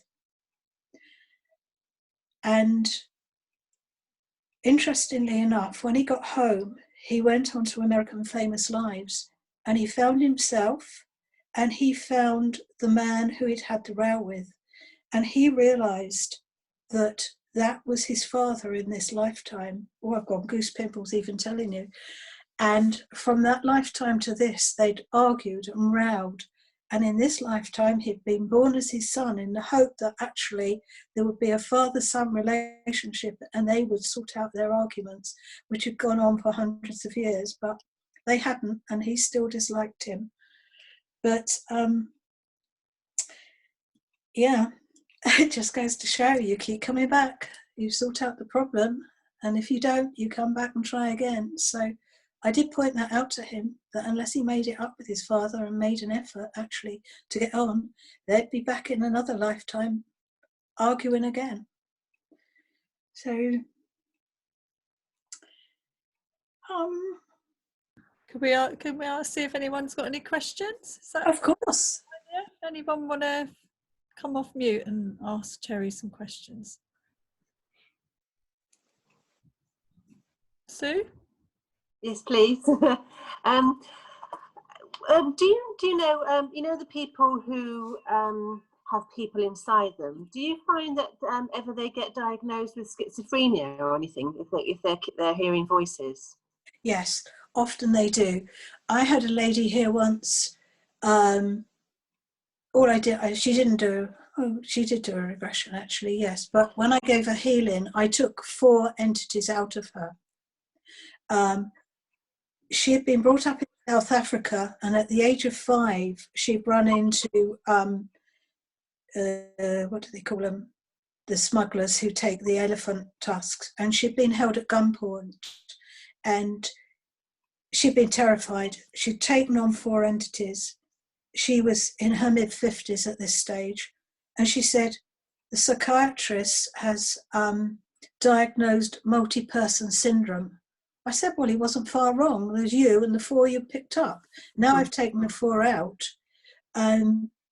You're going to have to learn to live by yourself. And it's going to take a bit of doing, because you've got learned behavior and you don't know anything else. So it's going to take a while to settle down. But yes, I've had people here diagnosed with schizophrenia, multi-person syndrome. Yeah, and it's just possession. But equally, I've had people here diagnosed with it and they are not possessed. They are mentally ill. Right. So I say to people, it's worth one session trying. And if I can take people out, I can. And if you don't have anybody to take out, then I'm afraid keep taking the tablets, because, you know, so yes. Oh, yeah. Okay, thank you. Valerie? I do have an... All right. Valerie's got her hand up. Let Valerie, do you want to speak, and we'll come back to you in a second, Sue. Oh, sorry, did somebody else? I can't hear. Can't hear you, Valerie.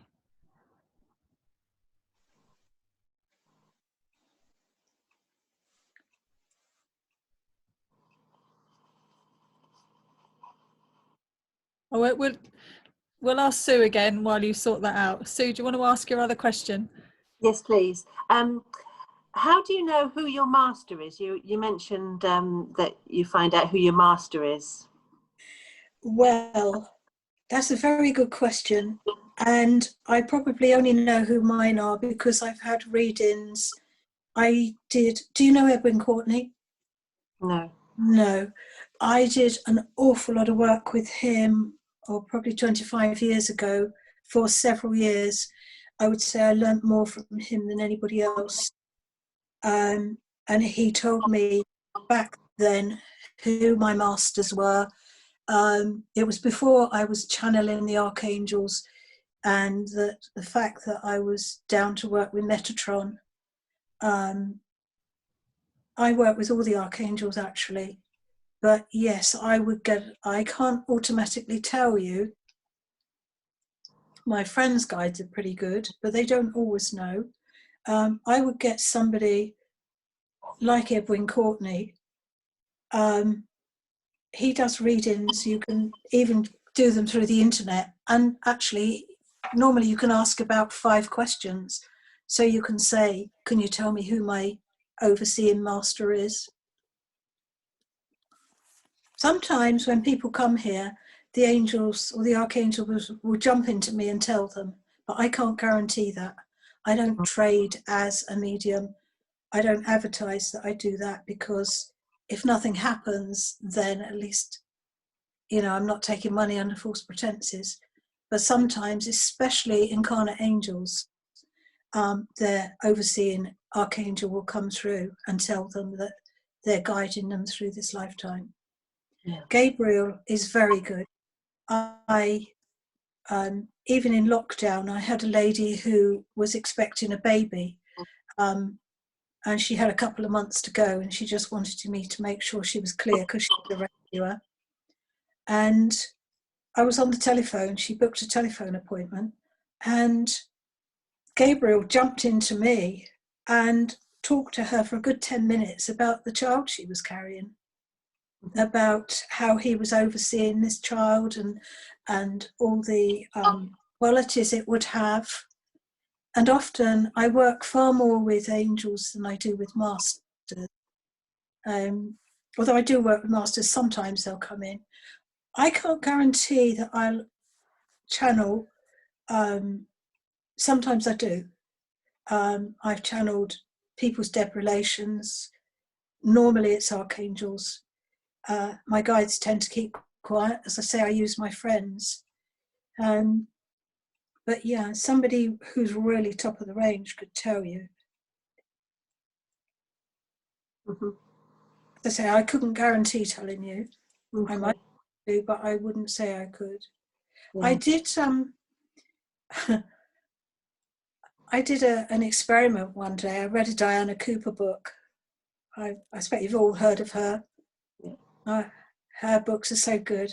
And I thought, this was a long time ago, I found out who my guardian angel was.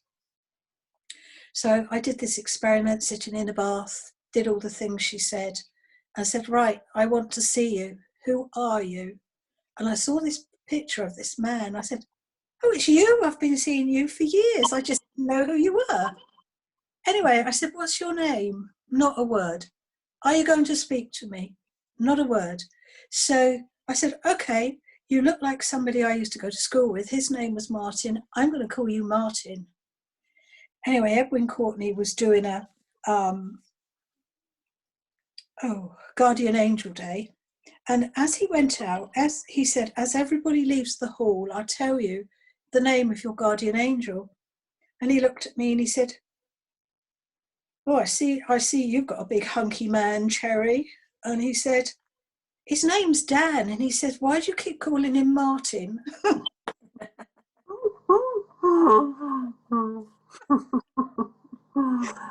So Dan turns up now and again, but he never says anything. But when I'm with my friend, I can channel her guides. And I went to a workshop just on channeling your guides, and I could channel everybody's guides there except for my own. And the lady who took it said, they won't allow it. They said, you've got to use your friends. That way you will always work together. You will always meet up. So I channel her guides, she channels her guides, and they're medical guides. So if somebody's got something wrong, they're pretty accurate. Hmm. But somebody like Edwin Courtney could tell you who your masters are. Okay, thank you. Thank you. Valerie, can you try again? Hello? 1 2 1 2 1 2. Yes. Sorry for the radio silence. So I had a quick question on Earthbound Souls. So yes. I get visits from people who passed, but they just want me to show them the light. So that's what I do, but it tends to happen, it's not very often. It tends to happen only to people who know me through someone. So they've literally just died, you know, days or maybe maximum a week, or on the day they were buried, to come through. So but it doesn't happen very often. So is it the right thing to do, just to send them to the light and guide them? Yeah, okay. Yeah, you cannot go wrong. We all must return to the light, and the more people we can get in the light, the higher the vibration actually on earth will be, because the people who carry good energy automatically go back. The very sick automatically go back. It's only the lost, the lonely, the criminals, the murderers, the terrified people who stay earthbound, and that lowers the vibration of the planet. So if you can direct anybody back to the light, always do it. It's brilliant. Well done. Yeah. Okay. The right thing to do. And also, if you find you're good at it, why don't you say to your guides, I'm happy to help a few more people if you send them to me? Yeah. Most of the time I choose sleep because they come at night. Yeah. And sometimes I just go, oh, not now, please. So yeah, I should probably be a bit less selfish and, you know, accept a few and then go to sleep. You might find that as you get older, you get more. Okay. Often I think there's a time for everything and everybody, and wake-up calls. So when the time is right, you might find it increases. And also, as the vibration of the planet lifts, you may find it easier and get more people. Okay, because there was only one where I thought it took me a while to recover at night. I was up for at least an hour and a half, where I was just like, gosh, I'm shaken. And I was staying at my friend's house in America, and I was sleeping with my daughter in the basement, and there was clearly someone there. But it shook me a bit. Okay, well, when that happens, Archangel Raphael is the Archangel of Healing. Okay. Just call him in, call his name 3 times and say, you probably know that I've helped that person back. It's shaken my energy. Can you please put your hands on me and restore my energy system? Okay. If you ask, you get, and that he will always do that. Thank you. If I've had a bad day, I'll say as I go to sleep, Archangel Raphael, please put your hands on me while I'm asleep tonight. And you'll wake up feeling more energized in the morning. Great, thank you very much. You're welcome. Thank Terry, you. can you spell the name of the angel of exorcism? The angel? You mean the master? The master, yeah. You mentioned, is it Draucool? How do you spell that? You're asking a dyslexic to spell. Okay, it's a Tibetan name, and he's also known as a Tibetan. And I think it's DWAHL and then KUHL. If you put that into Google, if that's not the right spelling, he'll definitely come up on that. Okay, thank you. Louise was asking in the chat box. Okay. He definitely is, he's really good, and I call on him whenever I know there's a big one coming up. I will call on Metatron as well as the Archangel. He's the biggest Archangel on the earth. He's also in the Bible where it says God said, it is always Metatron. Metatron is known as the voice of God, and he's pretty powerful. Thank you. Manda, are you having trouble? Yeah, I can only see the chat now. Oh, I can hear someone in my house moving around, which is freaking me out slightly. Oh, what now? Because of what we're talking about, I think. That's better. Yeah, I think so.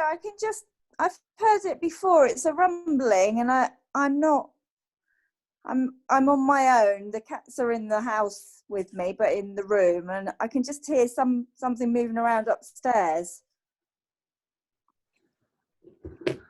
Wondering what the best thing to do would be. Well, the chances are that it isn't anything, but on the other hand, call in Archangel Michael Ask him to hold your hand, walk upstairs and look. And if you feel something, say to Archangel Michael, please take it to the light. And just keep asking him. Ask him to hold your hand so that you have the confidence while you walk up the stairs, and then ask him to remove it. If there's any doubt at all, 3 times, call the name, Ascended Master Dwell Call. Would you and Archangel Michael together take this from my house, please? Right. Okay? Thank you. You're welcome. We're probably all scaring ourselves. Sorry. Faye, do you have a question? Yeah, it's just around, you know, when you get them, you can kind of convulse it as you did today. Do people ever like get pins and needles like in their face or in their back? Have you ever heard, or in their hands, and then sometimes pass out? Has that ever happened? Yeah, clients, yes, loads of them. They contort all over the place if they got really bad ones. Yes, all sorts. I've seen them bend double inside out. Yeah. Yeah, because when you take them out, the entities don't want to be taken out, so they're fighting, and the poor person they're in is in the middle, if you like. So yes, that's quite common. Yeah, yeah. But you know, you get them out, it passes.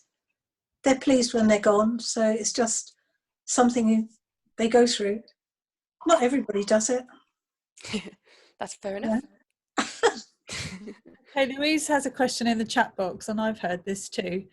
So it's been said that Doreen Virtue has now turned to religion and is talking about Lord Melchizedek being a demon and not what she understood him to be. What are your thoughts on that?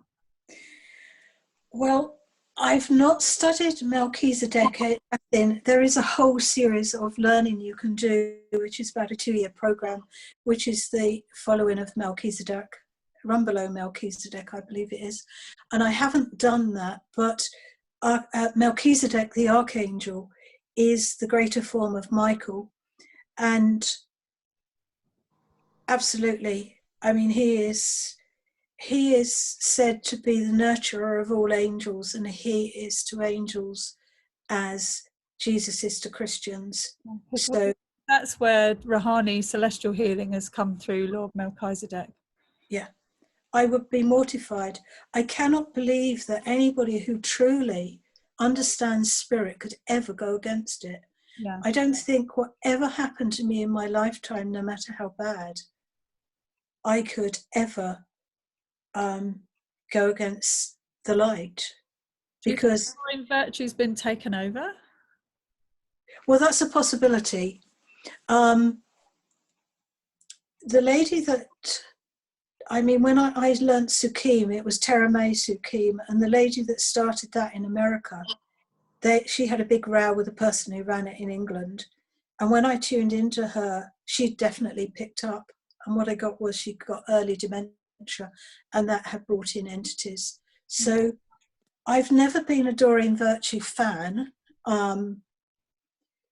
but I mean, she's sort of America's Diana Cooper, isn't she? And Diana Cooper is brilliant. I've been to lots she's done, and she is so genuine.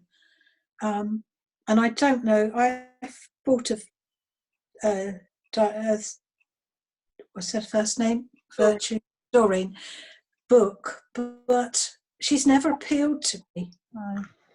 I honestly don't know how anybody can live their life as she has done and then deny it, unless she's been taken over, as you say. But I haven't even looked into her, or I did hear that it had happened, but not being a fan of hers in the first place, I just thought, you know, it's weird. I feel the energy of Melchizedek is amazing, and oh, so do I. Visitation to Carol Stacey to bring through Rahani healing is an incredible story. So that's where we work with that healing energy. Well, I'm looking forward to doing mine. Oh, no, I'm going to teach Jerry how exciting and terrifying. Yeah, when we can get together. Does anyone else have any more questions? I've got a question. Yeah, go. On a different subject, I've got an orb that is with me very regularly, well, all the time. I don't see it all the time, but I can see it if there's light shining through. So I can see it on when I'm looking through my camera, I can video it. Okay. And look into the light, particularly the beautiful sunshine that's been around recently. And I think it might be Archangel Mary. It could be. Or, I mean, Diana Cooper's the expert on orbs. I have been to her talks on them. Now, orbs can be anything. They can be angels, or they can be earthbounds. Now, the reason I say that is because I have a friend in America, and she and her husband built a log cabin in Kentucky, and they went down there for Christmas, and she sent me through the video that she'd taken. It was all Christmas trees and decorations, and all you could see were orbs of light. I mean, it was amazing. And she said, I had to send this to you. I mean, she's an author in America called Sandra Valencia, and she's a friend, mainly because my mother read her books and contacted her, and then they became great friends. And then my mother proofread her books after that before she died. So, and she came and stayed here. But the minute I watched this video, the whole lot, every one of these orbs went through me. So when I talked to my friend's guides, I said, what on earth was that? And they said, well, it's on sacred Indian territory, and they were all earthbound. And the minute Sandra was there, they liked her energy, they filled it. And then the minute you saw them, they just, whoops, they all went back. So I'm sitting there at my computer going, oh, oh, oh, oh, oh, until I'd emptied the place. And yes. And Man, then if you had anything attached to you, Cherry would be umming and uffing. I've done my fair share. I mean, when I started, I got things stuck, and I've had to learn to clear myself and, clear my mind. What I meant was that Mandy's orb is not, necessarily a bad thing. Oh no. If she had something attached to her, you probably would have cleared it by now. If she had, I would have jumped. Yeah, I can look at her. She's got nothing attached to her. No. So just to reassure you, Mandy. So let's see your little. Right. It could well be an angel, because often angels appear as orbs. Well, this is it. I was wondering, because it's the same colour as Archangel Mary, which is on one of the Diana Cooper websites. Okay. Which is the way I kind of thought, that's because I couldn't intuit what it was. But when I see it with the light, it's attached to all kinds of other colours as well, and it's quite beautiful. Well, then I think it's possibly there protecting you. Right. Okay. I mean, orbs are far more likely. That is the only time I've known orbs be earthbounds, and maybe they came in that format so that they would come out on the video. Yeah. I thought orbs are normally angels. Yes. Brilliant. Okay, thank you. You're very welcome. My son can see orbs too, Mandy. Sorry? My son can see orbs. Okay. And often they are beings of light that are there, and they don't bother him at all. No, it's just the bizarrest thing. Something funny. We think about the ascended masters and the archangels as being these massively high beings, which they are, but when they speak, sometimes they're funny and sometimes they're as down to earth as the rest of us. And I had a lady once who spent half an hour complaining about her son. And I mean, she's an old soul, but she wasn't very well, so I guess she was entitled to complain. But Mother Mary came through and gave her some healing, and then said, I've got a message for you. She said, your son is a good boy. I mean, he's a grown man. She said, and he really thinks the world of you, and he has a lot of love in his heart. She said, and all you've done is moan about him. She said, you wait till they get your son and they nail him up on a cross, then you've got something to complain about. Wow. Maybe we'll tell it off. She said, oh, that put it in perspective, didn't it? How funny. So, Brilliant. and also Metatron. I mean, when I first channeled Metatron, I was holding him back. I felt he was so loud that if I let him go mad, the whole world would have heard the channeling. And the people in the room, when I channeled him the first time, said they couldn't move. And then one day I was given healing and he came through with a message, and then he told a joke and he said, see, I can do funny as well. So, Brilliant. you know. We'll look forward to working with the guides more. Thank you so much, Terry. You're very welcome. For your time. Very welcome. That's been absolutely amazing, and probably we might like to get you back again at some point. Yes, everyone's nodding. Yeah. Now we've enticed you online, Cherry, you might get bothered to do it again. Okay. Now you've learnt how to do it on your iPad. There's no turning back now. So really, really, really great to see you. You're very welcome. Thank you very much. It was brilliant. Last words that anybody wanted to say, or you wanted to say, Cherry? No, I'm just thank you all for being patient. I do go on. So interesting. It's fine, honestly. Yeah. So thank you so much. Yeah. I will see you guys in a couple of weeks. I'm going to go over the homework that I gave you last time so that it's ready for 2 weeks. And I will do the extended version of the meditation to send you so that you know what you're working with. So I might either video myself or I'll do a voice recording and put it on the WhatsApp group. All right. Okay. Thanks, everybody. Thank you. Good night, everybody. Thank you, Thank Cherry. you. Bye, everybody. Bye. Bye. Bye. Thank you. Fascinating. Thank you. Again. Bye. Bye-bye. Bye. Thank you, Cherry. Amazing. You're very welcome. So that's let me just, let's pop Lou out and end the